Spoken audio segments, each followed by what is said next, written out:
Hi guys, Jess here with Key Tarot. I'm just going to do a quick general reading. This is not zodiac sign specific. I don't know who it's for and what it's about. So let's just say a quick blessing and we will find out, all right? Holy Spirit, thank you so much for being with us here today and in every breath that we take. We ask that these messages be received by those who are meant to hear them. Amen. Alrighty, I'm just going to get us started here with this Deviant Moon Tarot. Let's see what we have going on. First card as the Ten of Swords, darn it all. Ten of Swords is someone who is making a choice to let something or someone go. So the Ten of Swords is the minor arcana version of the Death card for me. Great. All right, when it's in the upright position, this is a choice that you need to make.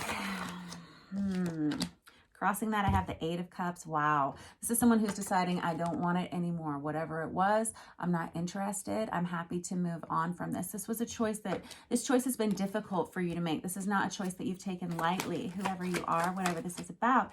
Oh, golly, I've got the Nine of Wands now. This is the Wounded Warrior card. This is someone who's putting up a lot of boundaries. This little guy, he is so sad to have to make the choices that he's made. He can be a little bit pouty. He can be a little bit mopey. He can be someone that is taking things pretty hard. This may be your energy. It feels like it might be. It feels like you're having to put up a lot of boundaries now and you're moving on from something and definitely putting an end to something. Good. Okay. It's like with a heavy heart though that you're making that choice. I've had the Two of Swords here. Yep. Absolutely wrestling with a decision you're having to make. It feels like this is the decision that you're making right now, like in real time for whomever I'm reading, if this is in fact your reading. Two of Swords is struggling to make a choice, struggling to make a decision, being at kind of a mental crossroads. I'm going to clarify with another deck in a minute. Over here, I've got the Ten of Cups, darn it. So we've got two tens out here. This Ten of Cups that came on its side on top of this Two of Swords is an energy of, well, it's definitely a fallout, an emotional fallout. It can be a dissolution of a family of some sort, which is probably why we've had a lot of struggle, why we have a lot of emotional ties here. This can be, if it's not a dissolution of a family, it can be a dissolution of a partnership that was very meaningful to you or to another person, to you for sure. Let's see.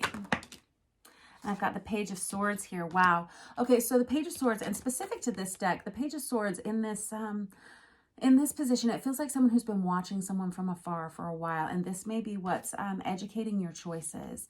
Maybe you've been watching someone to see what they were going to do next, maybe seeing what they were doing kind of behind closed doors in a way.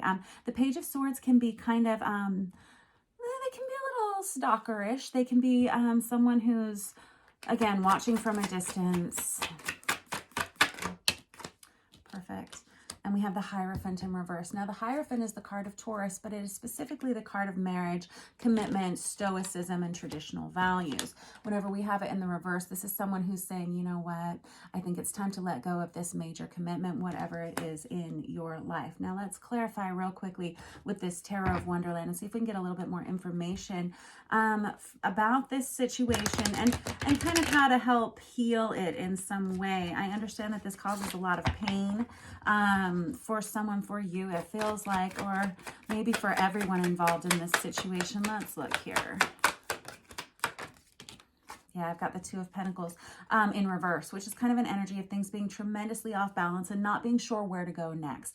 Like, I'm not sure which direction to turn next. We've got the Two of Pentacles. It's right on top of that Two of Swords right there. So we've got two twos, and this one's in the reverse. It tells me that someone has let some balls drop in some way, saying, I can't do it anymore, or maybe they were juggling more than one person, or maybe they were juggling too much. In any case, it's become too much, and we've had to walk away from something or let something go. Oh, golly, I've got the Tower. I keep saying golly, I know, and I sound like a dork, but for heaven's sake, we've got the Tower card out here. The Tower card is like it's like kind of a catastrophic event. It can be kind of major. It's not always negative, but in this spread, it's definitely something that's taken someone down to a foundational level, like knock them down to their knees kind of situation. It can feel like it comes out of nowhere, although I get the impression that this was not something that came out of nowhere for you. I get the impression this is something that you've been contemplating moving on from for a while. With those two tens there, tens are cycles of completion. I have the King of Wands in reverse here, which is Aries, Leo, Sagittarius, masculine energy, but don't get hung up on the zodiac signs or the genders. Really, it's about the story and the energy that the cards carry. And the King of Wands in reverse is someone who They can be cowardly. They can be promiscuous. They can be someone who doesn't stand by what they say they're going to do. They can empty promises, hollow promises. This is someone who doesn't always make very good choices, and it gets them into a lot of trouble. It can be like powder keg sort of circumstances, inflammatory circumstances, situations, feeling like you're being dragged into these by someone else, possibly, maybe being tired of having to deal with this. Can be an energy of over drinking, overindulgence, making poor choice. King of Pentacles in reverse now. Now we've got 2 kings on here. So we've got a lot of people on the deck here. All of a sudden, this King of Pentacles in reverse is exactly that. Someone who has a hard time hanging on to money. They can make poor choices when it comes to finances and stability, that sort of thing. They can make poor choices when it comes to planning for their family and that sort of thing. Golly. And I've got the 9 of Pentacles that flipped out right there. Now that's the energy, that's the minor arcana version of the Empress, but it really represents an energy of singleness and doing something on your own. The 9 of Pentacles is about independence, but specifically lacking in codependencies. This is someone who says, you know, I would rather do this on my own than have to be dragged through any more of whatever this instability is. But tell me more about this Hierophant in reverse. I've got the Temperance card that came out there. That's the card of Sagittarius. And it came out on its side. This is someone who's trying to decide how to find balance in their life, again, after letting something go here. Like, what can I do to make my life better? How can I fix this for myself? What can I bring to the table? Because I'm going to be called upon to be the source of stability for myself, maybe for my family in the absence of this other person, something like that. Somebody feels like they're going to need to be picking up slack in some way. We have someone who's reevaluating their habits, their routines.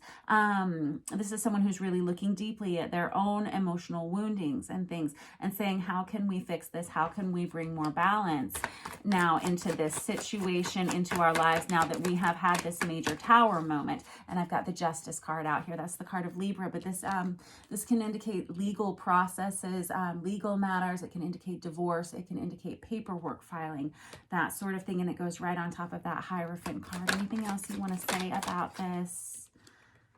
And now I've got the 4 of Cups, which is someone who doesn't want what's been previously offered to them in the past.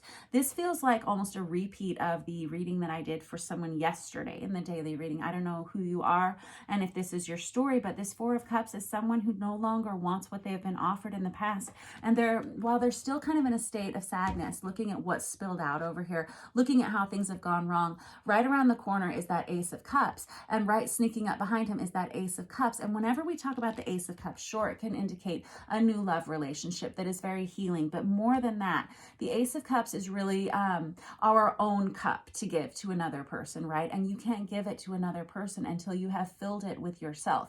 Now we fill that with ourselves more from a higher power. That's what's really filling that cup. And so we have someone who's about to get very much in touch with themselves and their higher power. And there's going to be a lot of healing that happens for whoever you are going through this circumstance, where we have a loss, possibly a loss of family, possibly a divorce. We have this Tower moment. We can have a lot of issues that have been kind of like a resurgence of issues. I'm seeing like things coming up from the bottom of the ocean all of a sudden, having to deal with some things that maybe you've brushed under the carpet for a while.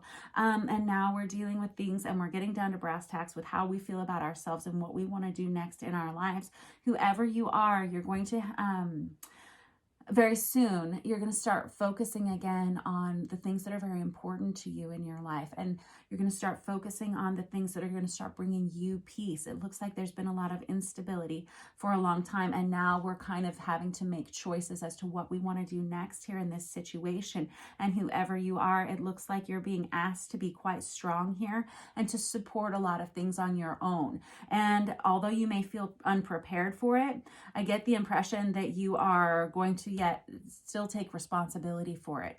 So good job. And I think that you're going to be pleasantly surprised over the next few weeks as to how much you grow as a person and how much you learn to appreciate yourself and all the hard work you've done for yourself and on yourself. And I think that's going to spread from yourself to your family and into your community. So whoever you are, good job. I'm sorry this has happened, but I will catch up with you guys tomorrow and we'll see how it progresses. I wish you the very best. Good night.